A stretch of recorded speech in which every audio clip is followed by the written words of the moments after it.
All right, hey everybody. I wanted to go over Donald Murray's The Maker's Eye, in case you did not get to it, and for a couple of reasons to go over the main ideas here, but also as an example of the kinds of notations I make when I read. I hope this helps. So The Maker's Eye is, or you can think of it as a particular kind of reading skill from page 116. It's really about rewriting and revision, with the ideas that all good writing is rewriting.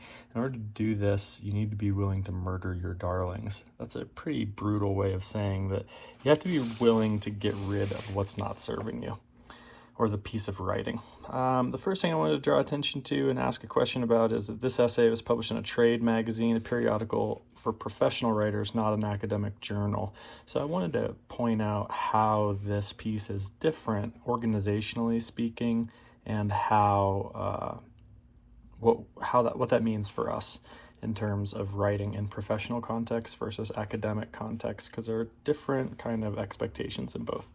The thing I really like about this is that it kind of hints at the attitudes we have towards revision can change, and thus can be better or worse. Like, our attitudes can kind of serve us or not. Okay, so in this first part, and some of us got this when we were talking in class, that one of the main differences between accomplished writers and good writers is how we treat the draft. So student writers generally consider the writing done when the draft is done, whereas good writers really consider that just as just the beginning of what's happening. If you've done a lot of research and reading before you write your draft, like you have a bunch of notes going into the draft, then a lot of your work's already done. So, but in terms of the writing process, the draft is really the start, and that writing can be a kind of discovery. But to produce a progression of drafts and to say things more clearly, we need to develop a special kind of reading skill. So I really liked this passage. Writers must learn to be their own enemy. They must accept the criticism of others and be suspicious of it. They must accept the praise of others and be even more suspicious of it.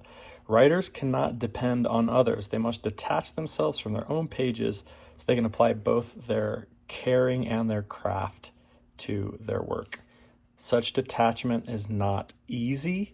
Some people put their work away, and I use time as a way to be detached from their work. Be critical of everything that seems most delightful. There's a sense of murder your darlings, and begin passionately and end critically, and consider what your audience needs. We're going to look at this later in professional writing, but the golden or iron imperative of writing for your audience is trying to save them time.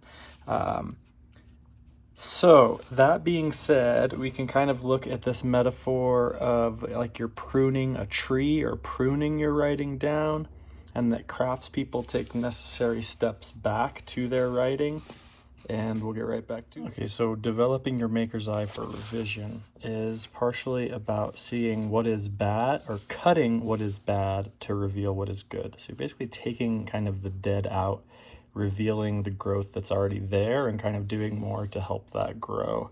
Roald Dahl, the popular children's writer, states, "By the time I'm nearing the end of the story, the first part will have been reread and altered and corrected at least 150 times. Good writing is essentially rewriting. I am positive of this." Okay, so then this next section is how to do that in terms of scanning. And then he gives us a sequence of what to pay attention to. The first thing writers look for, that's how we identified that, is information. I put a box around that because it seems significant. And then we get the rest of the list. Writers are also aware of their audience. Writers make sure that the form is appropriate. They must look at the structure, which is the order and the outline of what they've written. Then they look at development, or the majority of their time is in development. Each piece of writing must be adequately developed. It must give them information so that they're satisfied. So this is corollary, or this does connect with the idea of information. Writers have development problems. They have to consider questions of dimension and proportion. I wasn't sure what this means, but it's basically, I think, the process of subtracting and adding to get the piece of writing to where it should be. So like we can look at the proportion of this page, that all these paragraphs are roughly the same length, that kind of thing. Voice is the final force which drives a piece forward. There's a sense of style, which is really just word choice and sentence variety. So as you read and reread, write and rewrite, you move closer to the page that they're doing line by line editing. So as you're doing all this, you get closer. And it's at this stage that you read aloud, which is super helpful. And that this really helps doing this. It sounds tedious, but it's actually fun. I actually really agree with this. Trying to take as many words out of your writing as you can and still having it keep the same meaning, along with looking at the joy discovery of what you're doing, is super helpful. This idea that a writing is never finished, it just hits a deadline, I really think that is significant in thinking about what good writing and the process of writing is. Last thing is that writers pay attention to the scale of their writing. Or maybe this is better to think about zooming in and out. They go from the phrase and sentence to the paragraph, and the sentence to phrase to the word. The maker's eye sees the need for a variety and balance, a firmer structure, a more appropriate form. It also peers into the interior of each paragraph, looking for coherence, unity, and emphasis, which makes the meaning clear. So at the end of the piece, it says, what are the aspects of one writing that Murray recommends scrutinizing?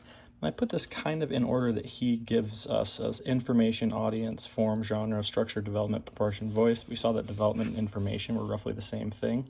And that you pay attention to the big picture of the whole essay down to the particular word.